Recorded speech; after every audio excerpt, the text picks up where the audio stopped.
Baru ni saya pergi ceramah dekat universiti. Budak universiti ni tanya, "Datuk, soalan?" "Silakan. Bumi adakah berbentuk sfera atau flat?" Bumi ni sfera atau flat? Saya jawab, flat itu rumah. Nama dia rumah flat. Saya tak tahu bumi ni sfera ataupun flat. Kenapa ustaz tak tahu? Sebab saya belum pernah meninggalkan bumi. Saya boleh tahu buah durian itu macam mana sebab saya boleh tengok buah durian. Saya boleh tahu siput itu macam mana sebab saya pernah pegang siput. Saya tak pernah tengok bumi dari luar. Habis itu, ada tak Allah sebut dalam Quran bagaimana bentuk bumi? Saya jawab ada. Mana dia ustaz? Ayatnya, fas'alu ahla zikr in kuntum la ta'lamun. Maka bertanyalah kamu kepada orang yang tahu kalau kamu tidak tahu, kata Allah. Allah kata tanya pada orang yang tahu kalau kamu tak tahu. Baik, siapa yang tahu bumi ini flat ataupun bulat, sfera? Nama dia angkasawan. Sebab dia pernah meninggalkan bumi, dia duduk di angkasa. Dari angkasa dia boleh nampak bumi. Tanya pada angkasawan, bumi ini sfera atau flat? Tanyalah pada angkasawan, dapatlah jawapan. Yang kau pergi tanya pada sawan tu buat apa? Sebab hari ni orang tanya pada sawan, dia tak tanya angkasawan. Itu yang jadi bengong tu tuan-tuan. Allah Ta'ala sebut disediakan kepada kita syurga seluas langit dan bumi. Tuan-tuan ni, dataran kita ni dah penuh dah. Sana dah duduk, situ berdiri, di luar sana berdiri. Dah penuh. Nak masuk full house. Agak-agak dalam syurga full house tak tuan-tuan? Ada tak full house? Malaikat tunggu dekat pintu syurga. Minta maaf makcik, syurga penuh. Minta maaf. Makcik lambat tak dapat masuk makcik, full house. Takkan tak dapat, makcik seorang saja. Makcik datang dari Kuching ni seorang saja. Kucing tak kucing, harimau pun tak boleh masuk makcik, gitu dia. Takkan tak muat seorang saja lagi. Makcik nampak tak? Yang duduk tu pun dah betul-betul atas tangga dah makcik, penuh dah makcik. Habis tu kalau makcik tak boleh masuk syurga, mana makcik nak pergi? Neraka banyak kosong makcik. Tuan-tuan ingat dialog macam tu ada ke di hari kiamat? Tak ada tuan-tuan. Syurga ni masuklah berapa banyak pun, takkannya ditutup syurga tu. Silakan. Kalau demikian tuan-tuan, Allah membuka pintu untuk kita masuk syurga. Salah satu pintu untuk masuk syurga ialah dengan harta. Jadi janganlah kita membenci harta. Biarlah kita berharta, tetapi gunakan harta kita itu untuk masuk syurga. Sebab Allah Ta'ala sebut dalam ayat 134 Ali Imran tadi, allazina yunfiquna fis sarra wad darra. Awal-awal Allah Ta'ala sebut orang yang boleh masuk syurga ni siapa dia? Orang yang menggunakan harta dia, mensedekahkan harta dia. Sama ada ketika dia seronok, sama ada ketika dia senang, sama ada ketika dia gembira, ataupun ketika dia susah, dia payah, dia miskin, dia tetap bersedekah. Orang macam ni layak masuk syurga. Subhanallah. Orang yang bersedekah ketika senang dan susah. Alhamdulillah. Tuan-tuan di sini waktu senang rajin sedekah, bagus. Orang Kuching hebat. Dapat anak, buat kenuri, buat akikah, potong rambut anak, silakan buat kenuri, bagus. Dapat kerja tetap, bagus, buat kenuri, alhamdulillah. Masuk rumah baru, buat kenuri, alhamdulillah. Dapat isteri baru, buat kenuri, suka, alhamdulillah, bagus. Dapat kereta baru, alhamdulillah, buat kenuri, syukur, bagus. Orang kita rajin sedekah. Kata Allah, sedekah bukan waktu senang saja, waktu susah pun sedekah. Kalau dapat anak buat kenuri, kenapa meninggal anak tak buat kenuri? Itulah dalil. Kalau orang tanya, mana dia dalil tahlil, kenuri tahlil? Tahlil itu apa? Awak bersedekah. Tahlil itu apa? Awak nafkah. Panggil orang datang rumah, sedekah. Panggil anak yatim, bagi makan, sedekah. Sebab apa? Kematian. Sedih tak kematian? Sedih. Kalau gitu awak kenuri itu pun termasuk dalam benda yang baik. Tadi saya cakap, anak masuk universiti buat kenuri. Kenapa anak masuk pusat serenti tak buat kenuri? Lepas ni buat. Jemput orang masjid datang. Tuan Imam datang ke rumah. Pasal? Anak saya. Yelah, kenapa dengan anak? Semalam kena tangkap polis. Isap dadah. Jarang orang buat kenduri macam tu, tuan-tuan. Panggil tu imam. Ya Allah, lembutkanlah hati dia, ya Allah. Berubahkanlah dia, ya Allah. Buangkanlah tabiat buruk dia, isap dadah, ya Allah. Berilah kesabaran kepada dia, ya Allah. Salah ke? Tapi jarang orang buat. Kalaulah tuan-tuan buat macam itu, tak ada siapa ngumpat. Sebab satu masjid datang makan kenduri semalam. Anak dia kena tangkap lah isap dadah. Tak tahulah, bapak baik, anak pula isap dadah. Sudahlah kau, semalam kau makan 4 pinggan, hari ini kau kutuk dia pula. Lama-lama manusia tak ada saling mengutuk. Sebab sama ada senang, sama ada susah, kita menginfakkan harta kita pada jalan Allah. Yang keempat, apa yang kita nak buat dengan harta kita? Tuan-tuan yang dirahmati Allah, harta yang Allah Ta'ala bagi ni tuan-tuan, dia merupakan ujian yang Allah beri. Nak ambil tak ustaz? Ambil. Tetapi jangan simpan di dalam hati. Ambillah harta sebanyak-banyak pun, tetapi cuma letak di tapak tangan. Bila-bila masa boleh dikeluarkan, bila-bila masa boleh diberikan. Dan Allah Ta'ala jamin kepada kita, siapa yang bersedekah, siapa yang tolong orang lain, ma naqasat sadaqatun min malin, hartanya tidak akan berkurang. Allah tambahkan lagi, Allah tambahkan lagi. Inilah dia tuan-tuan, harta. Apa yang kita patut buat dan apa yang kita tak patut buat dengan harta. Yang kedua, ujian yang Allah sebut, anak. Saya dah cakap pada tuan-tuan, apa masalah anak?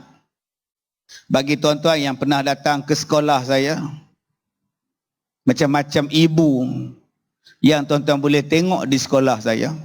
Macam-macam bapa yang ada di sekolah saya. Tadi pengurus saya hantar gambar. Satu orang tua umur dia 82, di sekolah saya lebam. Tulang di sini bahagian hujung mata ni retak. Dia jatuh, lebam hitam biru, retak sini, sekarang ada dalam hospital. Tuan-tuan, saya bela makcik-makcik, saya bela nenek-nenek, opah-opah yang umur 69, 70, 80. Yang hantar, yang datang, yang saya ambil, ada yang dibuang keluarga. Ada yang dihalau oleh anak. Ada yang datang, dia tinggalkan di depan pondok jaga, anak dia lari, bawa kereta. Tinggalkan mak terpinga-pinga di situ. Tuan-tuan, saya takut. Kalau benda tu boleh berlaku pada orang lain, maknanya tidak mustahil dia juga boleh berlaku pada kita. 8 anak belum tentu boleh bela mak seorang, tapi mak seorang boleh bela anak dia 8. Semuanya menjadi. Tetapi anak belum tentu, tuan-tuan. Seorang pilot, dia bawa mak dia datang jumpa saya. Dia kata, ustaz, mak saya ni peminat ustaz. Alhamdulillah. Dia kalau kita buka TV ada gambar ustaz, kalau kita buka channel lain mengamuk dia. Jangan siapa tengok channel lain, aku nak tengok ustaz aku. Oi, bagusnya makcik. Itulah. Jadi saya bawa mak saya ni minta ustaz terimalah dia. Dia nak duduk dengan ustaz. Baik. Mula-mula kau puji aku. Lepas tu kau, habis tu siapa nak jaga mak abang di sini? Saya sibuk ustaz. Ustaz pun faham saya pilot. Jadi saya harap ustaz lah bela mak saya. Aib. Lagi sekali aib saya, tuan-tuan. Saya kata, ni bukan mak saya. Buat apa saya nak bela? Saya boleh bela kalau mak dia tak ada anak. Saya jaga dia kalau dia sebatang kara. Sekarang ni dia berbatang-batang. Bukan setakat sebatang kara. Ustaz faham tak? Saya sibuk. Berapa ustaz nak? 1,000, 2,000 sebulan saya bayar. Janji ustaz ambil. La ilaha illallah. Saya bila dia sebut, berapa ustaz nak? 1,000? 2,000? Yang tu saya hot. Saya kata abang bagi 10,000 pun saya tak nak. Ni bukan mak saya, ni mak abang. Ambil bela. Kerja kalau abang kena buang, boleh dapat kerja lain. Kereta kalau aksiden, beli kereta lain. Rumah kalau terbakar, buat lain. Mak kalau mati, mana abang nak cari? Mak kalau meninggal, mana abang nak dapat mak? Mak macam ni pun abang tak nak bela seorang dia je. Mak dah umur 70 lebih. Mak, mana ada orang tua makan nasi banyak-banyak? Ni akak-akak yang umur 70, 60 sini, sehari makan nasi berapa tan? Berapa kilo makan nasi? La ilaha illallah. Kita ni makan nasi orang tua-tua, 4 suap, 5 suap dah kenyang. Jarang orang tua-tua sekali makan chicken chop, nasi biryani, laksa Sarawak, mi kolok. Mak aku ni hantu raya ke mak? Tak ada tuan-tuan. Mak kita ni tak ada nak berjalan mana-mana dah. Mak dah tua, mak hanya nak pergi masjid. Jarang mak umur 80 tuan-tuan ajak anak pergi Las Vegas. Aiman, jom kita ke Las Vegas. Jarang tuan-tuan, buang tebiat mak ni. Kalau mak macam ini pun awak tak nak bela, macam mana awak nak dapat syurga? Tuan-tuan, kita nak anak kita baik. So, bagaimana nak jadi baik? 2 benda yang kita kena beri pendidikan kepada anak kita supaya dia tak jadi fitnah. Pertama, pendidikan agama. May yuridillahu bihi khairan yufaqihu fid din. Kalau kamu nak Allah bagi anak kamu jadi baik, kalau kamu nak jadi baik, berikan dia kepahaman tentang agama. Berikan dia faham tentang agama. Macam mana dia nak jadi baik, Quran pun tak pandai baca. Yang dia pandai karaoke. Pegang mikrofon je, karaoke terus. Cakap je nak lagu apa. Nak lagu Aceh, nak lagu Padang. Padang Indon pun dia boleh menyanyi. Aku belum mandi, tak tung tuang, dia boleh mandi. Engkau nak lagu apa? Engkau cakap. Lagu BPR pun boleh. Keunggulan cinta dari sinar mata yang bergelora. Boleh dia. Oh, dia kata, Ustaz, saya tak mainlah lagu BPR rock. Saya nak, Ustaz, lagu tahun 60-an. Lagu apa engkau nak? Cakap saja.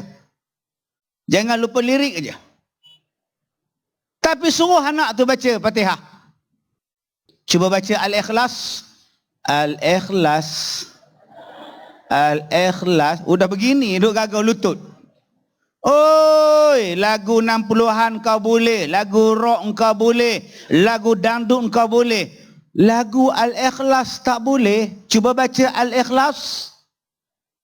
Al-Ikhlas. Apa itu dia? Qul huwallah. Cakaplah Qul huwallah. Yang tu hafal kata dia. Qul huwallah dengan Al-Ikhlas pun tak tahu. Agak-agak macam mana nak mandi mayat kita tuan-tuan. Tuan-tuan pernah tak tengok waktu sembahyang mayat, tu imam depan, saf di belakang, anak dia belakang imam. Allahu Akbar. Bila takbir kedua, Allahu Akbar, anak dia rukuk. Allahu Akbar.